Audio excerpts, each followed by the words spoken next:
Join किया है साजिद तार साहब ने। बहुत शुक्रिया सर कि आज आप आए।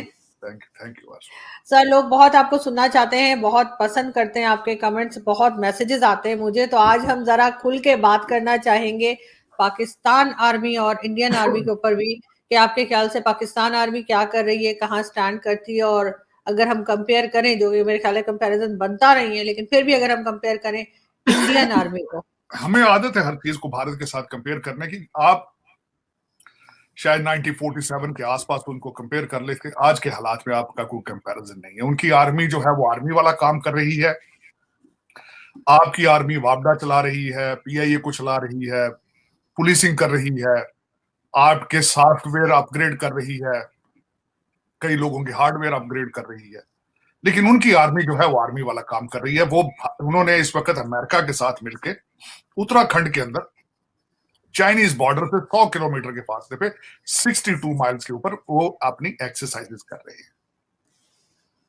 उनको कमांड कर रहे हैं ब्रिगेडियर पंकज वर्मा। और वहां पे जो उनको सिखाया जा रहा है कि किस तरह सर्विलेंस करनी है, किस तरह कुत्तों के साथ जो है वो जासूसी करनी है, किस तरीके के साथ काइट्स के साथ उनके दुश्मन के ड्रोन्स को गिराना है।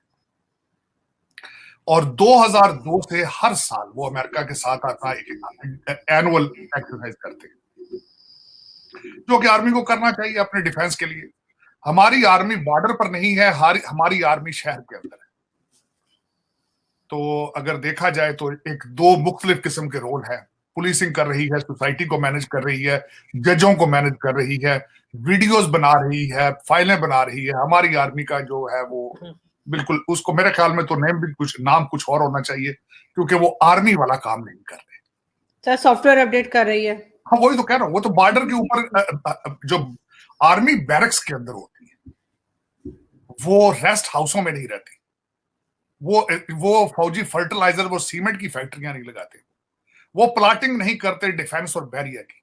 ये हमारी ट्रेजेडी है। 75 साल से हम प्रॉपर्टी के बिजनेस में हैं, वो बॉर्डर पे अपने खड़े हैं। और तभी आपको पिछले 1 महीने के अंदर 2 दफा वो चैलेंज कर चुके हैं। हम अपना पाकिस्तान ऑक्युपाइड कश्मीर चैलेंज कर चुके हैं। हमारे अंदर जवाब देने की शक्कत भी मौजूद नहीं है। मैं शर्मिंदा हूं। मैं दुख के साथ ये सारा कुछ कह रहा हूं। मेरी मादरे मिल्लत है, मुझे सख्त प्यार है अपनी मादरे मिल्लत से। मैं इसमें गिला करने का हक रखता हूं, मैं इससे गिले से आगे नहीं है। उसकी आज जो रिपोर्टें निकली हैं, खासकर अगर देखा जाए तो बाजवा साहब का रोल देखें। बाजवा साहब के कहने पे मुनस अलाई और परवेज अलाई जाके पीटीआई ज्वाइन किया उन्होंने। आज मुनस अलाई साहब ने टीवी पे कह दिया है कि जनरल बाजवा ने हमें कहा था।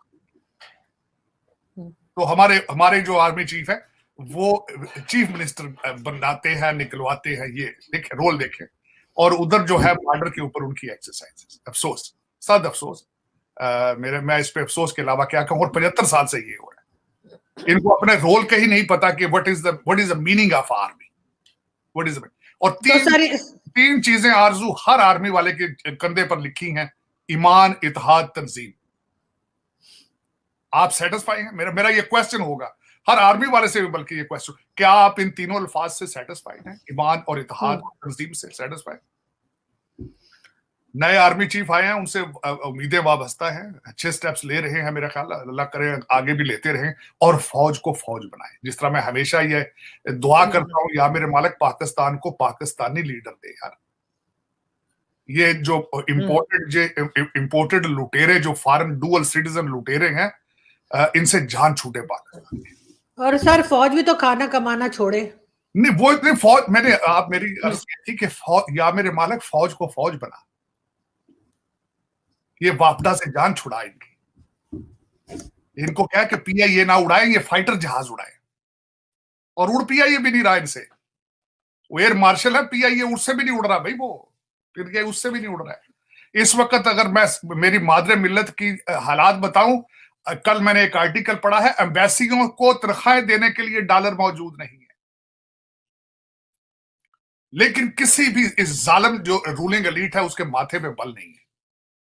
दुख यह है कि किसी भी रूलिंग एलीट, चाहे किसी पार्टी, किसी ऑर्गेनाइजेशन का हो, उसके माथे पे बल नहीं है, क्योंकि उनके जाती जो अकाउंट है, उनके जाती घरों के अंदर, मेरे तो ख्याल में आप सारे ये बैंकों में नहीं है तो सरानों में रख के सोते हैं सारा कुछ। आपकी रूलिंग एलीट तो बैंकों में नहीं रखती, उसका भी सवाल आ चुका है। आपके जो मिफ्ता इस्माइल थे, उनका जहाज जिस तरीके से हैदराबाद इंडिया से आया है और डॉलरों की बोरियां भर के दुबई गया है, अब उसके बारे में भी सेनेट की कमेटी शुरू हो चुकी, हियरिंग शुरू हो चुकी है, लेकिन उसमें से निकलेगा कुछ नहीं।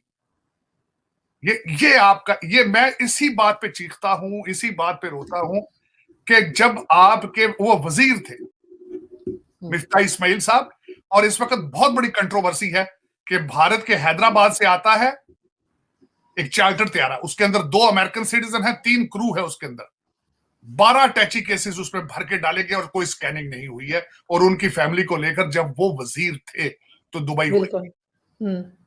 देख ये लैंड ऑफ द प्योर्स है, ये इसका नाम इस्लामी जमहूरिया पाकिस्तान। और फिर ये लोग दावे करते हैं कि ये सॉरी, और फिर ये लोग दावे करते हैं कि पाकिस्तान को कहां से कहां ले जाएंगे। लेकिन सर साथ साथ सर हमने ये भी देखा कि रशियन ऑयल के लिए बड़ा इमरान खान नारे लगा रहे थे, उन्होंने तो मना कर दिया, हम नहीं दे रहे। उससे पहले एक और बात बताना चाहूंगा, इमेच्योरिटी के हालात देखें और इनकी जो सफारतकारियां है उसके हालात में बताना चाहूंगा आपको। हमारी डेप्टी जो फॉरेन मिनिस्टर हैं हिना रबानी खर साहिबा, वो काबुल चली गई, उन्होंने यहीं से फोन करके पूछ लेती, भाई मौलाना याकूब अगर आपसे नहीं मिलना चाहता तो आप क्यों जहाज लेकर वहां पे गई हैं? आप वहां पे कारपेट खरीदने गई थी काबुल में, या नस्वार खाने गई थी? आप यहीं से फोन करके पूछ लेती। एक ऐसा मुल्क जो बैंकरप्ट हो चुका है, उसका जहाज उड़ाकर आप सैर सपाटे पे निकल गई काबुल में, और वहां जाके आपको पता चला कि मुल्ला याकूब आपसे मिलना नहीं चाहता। और जब आपकी ये पोर्टफोलियो ही नहीं, अब जब आपकी बात नहीं सुनते, जिस दिन अभी आप वहीं थी तो उसी दिन क्वेटा के अंदर उन्होंने ब्लास्ट कर दिया आपका एक फौजी, उन्होंने आप सिपाही मार दिया। और आज की बात मैं ये कहना चाहूंगा कि काबुल के अंदर आपकी एम्बेसी के ऊपर उन्होंने अटैक किया। तो इन सर्कमस्टांसेस में क्या जो Hina Rabbani Khar is the only person who can go there and negotiate and talk to them? ये आपके सफारतकारी हैं, मैं उनके बाद अब बात करते रशिया में।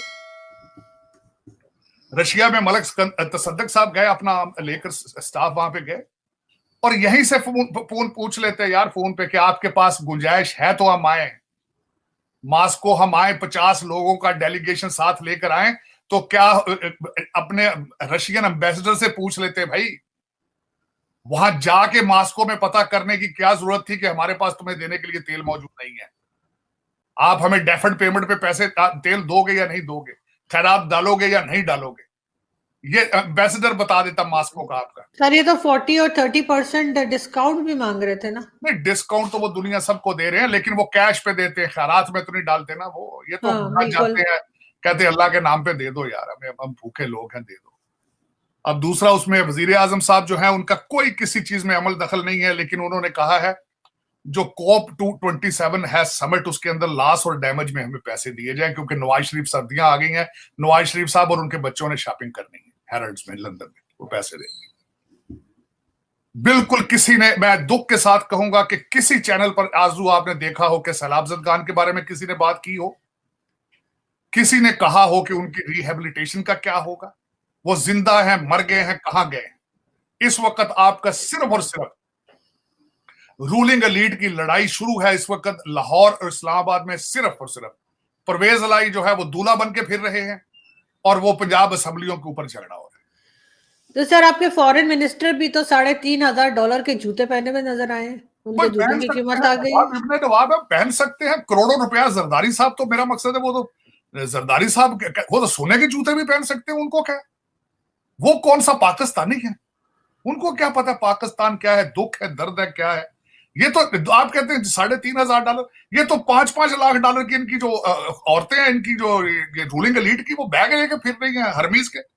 इनकी सेहत पे क्या असर है आरजू? ये तो लोगों का खून पीते हैं, ये तो ऐसी कौम है, मैं इसका क्या बताऊं आपको कि ये, और कोई पूछने वाला नहीं, मादर पितर आदम मिफ्ता इस्माइल से कोई पूछने वाला ही नहीं है यार, वो तुम टैची के डॉलरों के भर के ले गो, क्यों जा रहे हो भाई, किधर जा रहे हो मियां?